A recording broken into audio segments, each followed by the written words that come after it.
Kuri uyu wa 11 Gitugutu umwaka wa 2023 niho hasozegwa ihuriro rigira kane ryo ku rwego rwo hejuru ry'abakenyezi b'imboneza ryatunganijwe n'ibiro vy'umutambukanyi w'umukuru w'igihugu cy'u Burundi OPDD-BDI mu gisagara ca Bujumbura.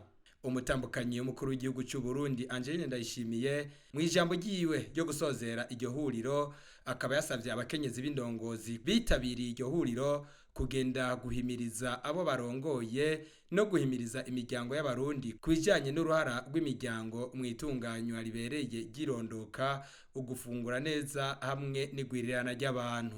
Nkaba nizera ko ubumenyi twaje dufise ataribwo dusubiranye inyuma ahubwo ko kwiyongereye inshuro nyinshi.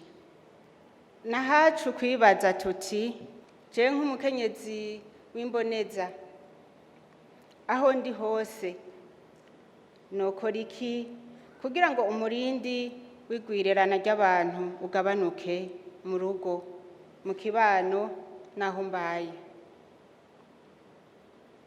Mbere nokora iki kugira ngo uwo tuvukana uwo dukorana umubanyi canke umugenzi amenye ingaruka mbi zo kudatandukanya imvyaro kugira heze avyirinde amenye n'ingaruka nziza zo gutandukanya imvyaro ku magara yiwe n'ay'ibibondo.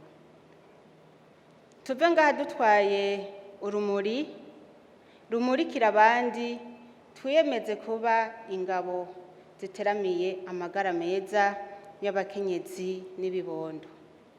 Nayo umushikiranganje wa mbere wa leta y'u Burundi Gervase Ndirakobuca yari yaserukiye umukuru w'igihugu muri iryo huriro mu ijambo yashikirije ryo gusozera iryo huriro yavuze ko iryo huriro ari gikorwa kidasanzwe kuko rijanye n'imbona kazoza k'igihugu cifashe mu mwaka wa 2040 hamwe n'igihugu giteye imbere mu mwaka wa 2060. Akaba yemeye ko leta y'u Burundi atakwitazokora kugira ngo ivyapfundikiwe muri iryo huriro bishobore gushirwa mu mategeko ngenderwako y'igihugu. Twishimikije icivugo kivuga kiti uruhara rwo gutunganya imvyaro mu miryango nk'inzira ibereye yo gufungura neza no gushikira iterambere rirama. Ico civugo mwakoreyeko kirahambaye kuko kijanye n'imigambi nkoramutima yo guteza imbere igihugu cacu na cane cane yambona kazoza y'u Burundi bwifashe mu 2040 eka mbere buteye imbere mu 2060. Iyo nayo ikabishingiye ku neza y'abene igihugu dufatiye ku magara meza ugufungura neza n'iterambere.